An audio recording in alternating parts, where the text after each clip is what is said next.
আজকে বানিয়ে দেখাবো বন রুটির রেসিপি। রুটি বানানোর জন্য আমি এখানে নিয়েছি 1 কাপ পরিমাণে গরুর দুধ।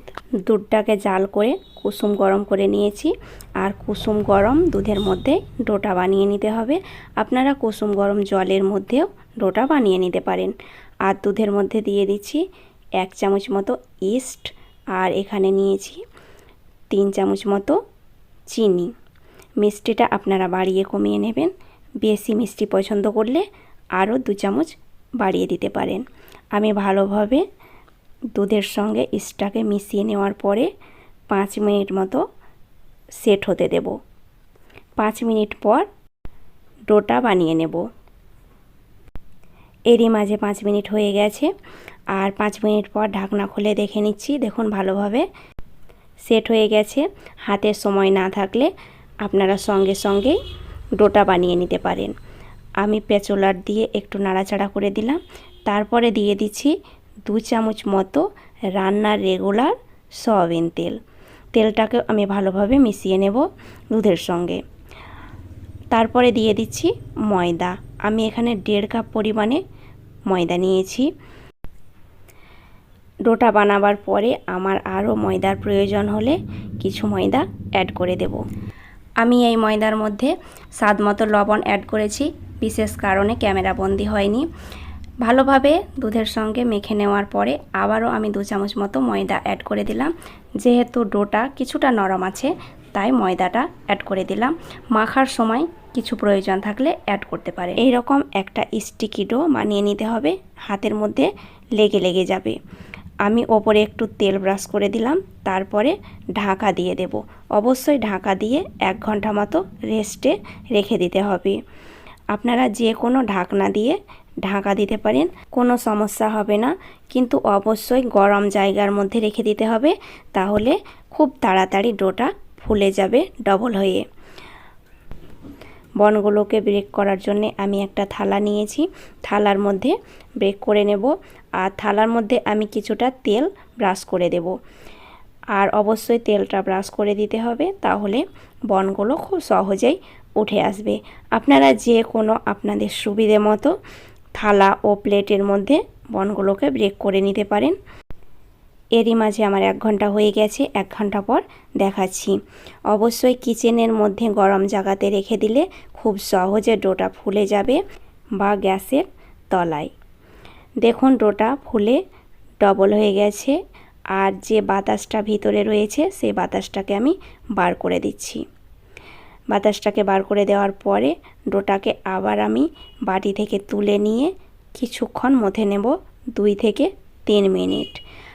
আর অনেকটাই নরম আছে, তাই কিছুক্ষণ মথার সময় আমি ময়দা ছড়িয়ে দেব। চপিং বোর্ডের ওপরে আমি কিছুটা ময়দা ছড়িয়ে দিচ্ছি। তারপরে ডোটাকে 2 থেকে 3 মিনিট ভালোভাবে মথে নিতে হবে। আর যত বেশি মথানো যাবে বনগুলো তত ফুলে উঠবে। রুটির ডোটা এই রকমই একটু নরম থাকে, তাই ময়দা ছড়িয়ে আরও কিছুক্ষণ মথে নিলে ঠিকঠিকে চলে আসবে।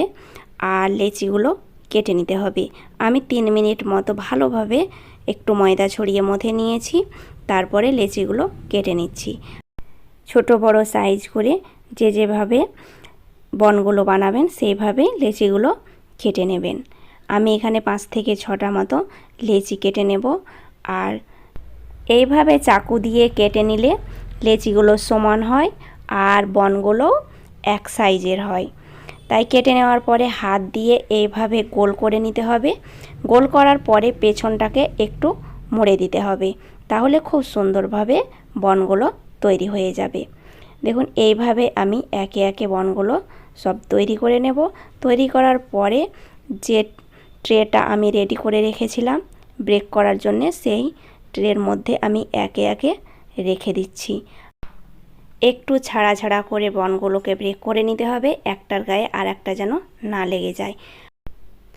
একটু বড় সাইজের বনগুলো বানিয়ে নিলে 2টো বা 3টে একসঙ্গে ব্রেক করে নেওয়ার চেষ্টা করবেন। আমি ঢাকা দিয়ে আবারও 1 থেকে 1.5 ঘন্টা মতো রেস্টে রেখে দিলাম। 1.5 ঘন্টা পরে আমি দেখাচ্ছি। দেখুন বনগুলো কতটা ফুলে গেছে, আর আবারও ডবল হয়ে গেছে। আমি একটু ছাড়া ছাড়া করে দিয়েছিলাম, তবুও কাছাকাছি হয়ে গেছে। এরপরে আমি একটা ডিমের কুসুম নিয়েছি আর সাদা অংশটা আলাদা করে নিয়েছি। আর এখানে নিয়েছি কিছুটা সাদা তিল ওপরে ছড়িয়ে দেওয়ার জন্য। আপনারা তিলটা পছন্দ না করলে বাদ দিয়ে দেবেন। আর এই কুসুমের মধ্যে আমি দিয়ে দিচ্ছি 1 চামচ মতো সয়াবিন তেল। ডিমের মধ্যে আমি শুধু কুসুমটাই নিয়েছি, সাদা অংশটা সাইডে রেখে দিয়েছি। তেলটাকে ভালোভাবে কুসুমের সঙ্গে আমি মিশিয়ে নিচ্ছি, তারপরে ওপরে ব্রাশ করে দেব। এতে কালারটা খুব সুন্দর আসে। আপনারা ডিমের কুসুম পছন্দ না করলে চিনির সঙ্গে জল দিয়ে একটু গুলে ওপরে ব্রাশ করে দিতে পারেন, এতেও কালার খুব সুন্দর আসবে। বনগুলোর চারিপাশে আমি কুসুমটাকে ভালোভাবে লাগিয়ে নেব। এইভাবে লাগিয়ে নিলে কালারটাও আসবে ভালো আর দেখতেও ভালো লাগবে। ভালোভাবে আমার ব্রাশ করা হয়ে গেছে। এরপরে আমি ওপরে তিল ছড়িয়ে দিচ্ছি। তিলটা দেওয়ার কারণ হচ্ছে বনগুলো খুব সুন্দর লাগে। আমার তিল ছড়ানো হয়ে গেছে। এরপরে আমি যে দুটো বন আমার রয়েছে সেটা আলাদাভাবে ব্রেক করে নেব। আর ব্রেক করার জন্যে আমি একটা কড়াই বসিয়েছি, যেভাবে আমরা কেক ব্রেক করে থাকি। একটা স্ট্যান্ড দিয়ে ফ্রি হিট করে নিয়েছি 10 মিনিট মতো। তারপরে ট্রেটা বসিয়ে দিলাম, ঢাকনাটা লাগিয়ে দেব। যে কোনো ঢাকনাতে আপনারা ব্রেক করে নিতে পারেন, কাঁচের ঢাকনা, অ্যালুমিনিয়ামের বা স্ট্যান্ডের। আমি 25 মিনিট মতো ব্রেক করে নিয়েছি। 25 মিনিট পর দেখাচ্ছি।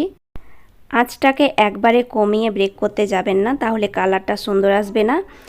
আঁচটাকে মাঝারিতে রেখেই ব্রেক করে নিতে হবে, তাহলে খুব সুন্দর কালার চলে আসবে। আমি চুলোটাকে অফ করে নামিয়ে নিয়ে ঠান্ডা হতে দিয়েছিলাম 10 মিনিট মতো। 10 মিনিট পর দেখাচ্ছি। চাকু দিয়ে বনগুলোকে আমি একটু আলগা করে নিচ্ছি, সহজে উঠে আসবে। বনরুটিটাকে চুলো থেকে নামিয়ে গরম অবস্থাতেই ওপরে কিছুটা বাটার ব্রাশ করতে পারেন, অনেকটাই গ্লেজ মনে হবে।